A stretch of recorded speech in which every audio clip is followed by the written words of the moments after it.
Utilisez des couleurs pour faire ressortir les différents éléments de votre tableau dans Excel 2013. Tout d'abord, ici vous le voyez, j'ai un remplissage de couleurs grises partout. Je souhaite avoir un remplissage de couleurs blanches uniquement pour mon tableau. Je vais donc le sélectionner, je clique ici en A1. Ensuite, je maintiens le bouton de la souris appuyé et je déplace le curseur jusqu'à la dernière cellule de mon tableau. Donc ici, G19. Je relâche le bouton de la souris.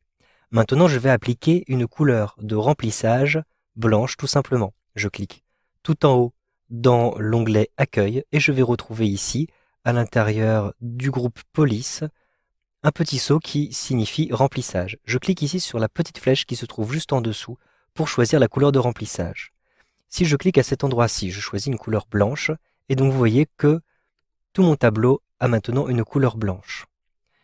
Cependant, lorsque je vais appliquer ensuite des styles, comme j'ai déjà appliqué une couleur blanche, eh bien, les styles n'apparaîtront pas. Donc je vous conseille, au lieu d'utiliser la couleur blanche, d'utiliser la couleur automatique. Je sélectionne à nouveau l'intégralité de mon tableau et ensuite, à l'intérieur de la liste, je vais choisir ici aucun remplissage pour la couleur automatique qui sera donc remplacée si par la suite j'applique un style sur mon tableau. Je souhaite maintenant appliquer une couleur uniquement sur la colonne produit. Je vais donc sélectionner l'intégralité de cette colonne produit comme ceci avec un glisser-déplacer. Maintenant, je vais choisir une couleur bleu clair. Je clique donc à nouveau dans l'onglet Accueil sur cette petite flèche et je vais choisir un bleu clair, par exemple celui-ci. Je clique simplement pour l'appliquer à cet endroit-ci. Maintenant, je souhaite utiliser une couleur bleu foncé, mais pour les en-têtes de mes colonnes. Je sélectionne donc la première en-tête de colonne, je maintiens le bouton de la souris appuyé et je déplace le curseur jusqu'à la dernière en-tête de colonne.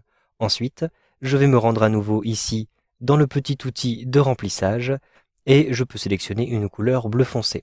Cependant, je souhaite personnaliser un petit peu cette couleur. Je vais donc cliquer ici sur Autre couleur pour utiliser des nuanciers. Donc vous avez ici, vous le voyez, une palette de couleurs. Je peux choisir ainsi des couleurs un petit peu différentes. Je peux aussi personnaliser mes couleurs. Je clique simplement ici sur l'onglet Personnaliser et donc vous le voyez, vous avez ici un spectre de couleurs. Vous pouvez choisir la couleur qui vous intéresse. Donc par exemple, je peux choisir ici une couleur verte, une couleur jaune ou encore une couleur bleue. Je vais choisir une couleur bleue et je vais ici la désaturer un petit peu, c'est-à-dire tendre un petit peu vers le gris. Ensuite, je vais ici choisir la luminosité de cette couleur à l'intérieur de cette barre-ci. Plus vous allez vers le haut, plus la couleur va tendre vers le blanc. Plus vous allez ici vers le bas, plus la couleur va tendre vers le noir. Je vais donc choisir un bleu assez foncé, celui-ci par exemple.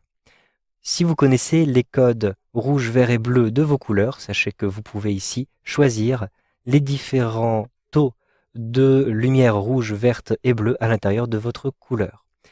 Vous avez aussi d'autres manières de coder vos couleurs, donc par exemple en teinte, saturation et luminosité.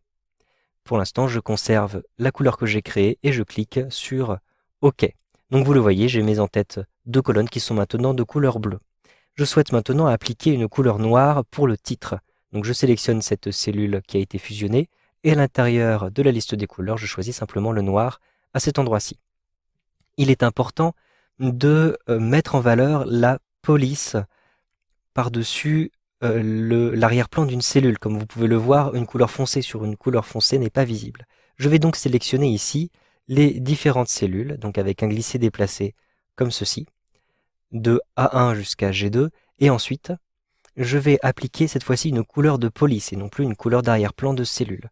Pour retrouver les couleurs de police, rendez-vous toujours dans l'onglet Accueil, puis à l'intérieur du groupe Police et sélectionnez à l'intérieur de cette petite liste-ci, vous reconnaissez exactement le même nuancier, sauf que cette fois-ci les couleurs vont être appliquées aux polices. Je vais donc appliquer une couleur blanche tout simplement, un simple clic. Et j'ai donc, vous le voyez maintenant, une police de couleur blanche avec un arrière-plan de couleur sombre dans ces différents éléments. Je souhaite mettre en valeur certains éléments de mon tableau avec une police de couleur rouge, par exemple les produits qui appartiennent à la catégorie salle de bain. Je vais donc descendre un petit peu à l'intérieur de ce tableau en utilisant par exemple la molette de la souris et je vais ici sélectionner les deux lignes 13 et 14 à l'intérieur de mon tableau. Ensuite, je vais appliquer une couleur rouge, donc toujours dans l'onglet Accueil, j'utilise cet outil-ci et je vais sélectionner le rouge vif comme ceci pour bien mettre en valeur par exemple ces deux produits qui font partie de la catégorie salle de bain. Vous savez donc maintenant comment utiliser les couleurs dans vos tableaux avec Excel 2013.